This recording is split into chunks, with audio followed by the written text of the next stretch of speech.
লালমনিরহাটের কালীগঞ্জে সানি বাহিনীর দখলদারিত্বে অতিষ্ঠ এলাকার সাধারণ মানুষ। জমি জবরদখল, মানুষকে ভয়ভীতি প্রদর্শন এবং মানুষকে জিম্মি করে আসছে সানি তার বাহিনী। বুধবার সকালে সরেজমিনে গিয়ে দেখা যায় ভোটমারি ইউনিয়নের নোহালী শালহাটি গ্রামের লাভলু মিয়ার বাড়িতে ভাঙচুর চালিয়ে 5 থেকে 6 লাখ টাকা ক্ষতি করে। এক পর্যায়ে ঘটনা বেগতিক হলে ঘটনাস্থলে পুলিশ ও সেনাবাহিনী গেলে পরিস্থিতি শান্ত হয়। ওই এলাকার ফয়জুল ইসলাম জানান, তার 15% জমি বেআইনিভাবে লাখ টাকার বিনিময়ে দখল ধরিয়ে দিয়েছে আব্দুল লতিফ নামের এক ব্যক্তিকে। সানির বিরুদ্ধে এই অভিযোগ এলাকার একাধিক মানুষের। এ বিষয়ে শামসুজ্জামান সানির সেনা সদস্যের কাছে স্বীকারোক্তিতে বলেন, আমরা বাধ্য হয়ে এই ভাঙচুর করেছি।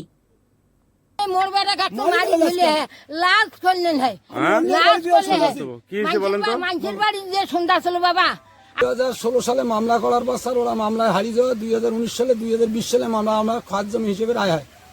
তারপরে স্যার আবার আমরা ক্রয় করে মালিকের কাছ থেকে নাকি জাল দলিল করিয়া কিভাবে করে তা জানি না খাত জমি।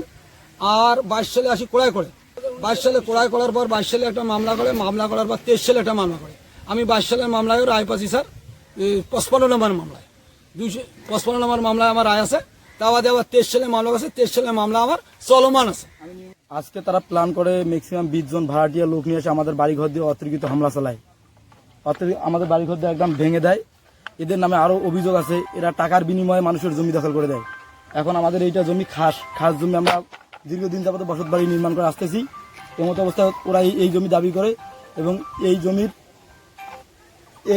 দাবি করে জমির বিরুদ্ধে ওদের সাথে আমাদের মামলা আছে। মামলা বর্তমান কোর্টে চলমান। 2023 সালে মামলা আমরা নিয়মিত হাজিরা দিয়ে আসতেছি।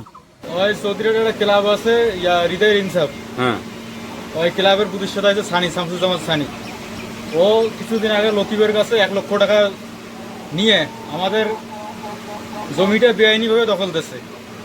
দিয়ে এখন আমরা যখন ঘটনাস্থলে নামছি, এখন আমাদের মায়ের ধর মেডিকেলে মানে অনেক কিছু করছে। ওরা ক্লাবের নাম খুলে জমি দখলদারিতে ভুক্তভোগী হয়েছে। এরা মানুষের কাছে টাকা চাঁদা চায়, সে মানুষকে নির্যাতন করে।